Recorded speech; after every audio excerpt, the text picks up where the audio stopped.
هموطنان عزیز، پدران و مادران و خواهران، در هر کجا که هستین لباس عزت و عافیت و خرسندی در تن داشته باشین.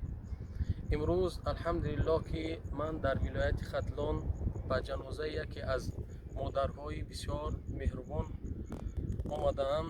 وقتی که ما در صف جنازه صف گرفته بودیم، از نیکی های این مادر صحبت شد، از مشورت و مصلحت هایی که به فرزندان میداد، خیرخواهی هایی که به فرزندانش میکرد گفتگو رسید. راستیش خاطرات از مادر خود به ذهنم آمد که واقعا مادر من هم خیلی مادر دلسوز بود، مادر مهربان بود، مادر جان فدا بود برای ما فرزندانش.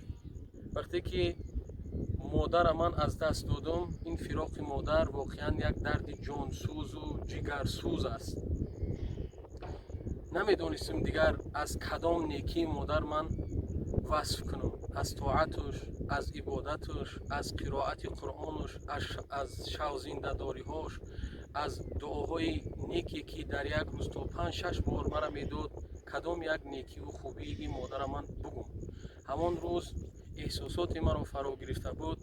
واقعا مادر من فرقیتش در همین میدانم که یگان سخن ناسزا، یگان سخن نادرستی من از مادر نشنیده بودم. فقط سخن مادر بچه جان بود، فقط دعای خیر بود، فقط راهنمایی ها و مشورت های خوبی برای من میداد. من فرقیت مادر در همین میدانم. من تمام مادران را حرمت میکنم و احترام کلان برای تمام مادران و خواهران دارم و دعا میکنم که مادر من و این مادر و تمام مادرانی که در قید حیات نیستند، خداوند جنت الفردوس برایشان با نصیب بگرداند. برای ما فرزندان و نزدیکان و پیوندانشان صبر جمیل و اجر عظیم خدا با نصیب بگرداند.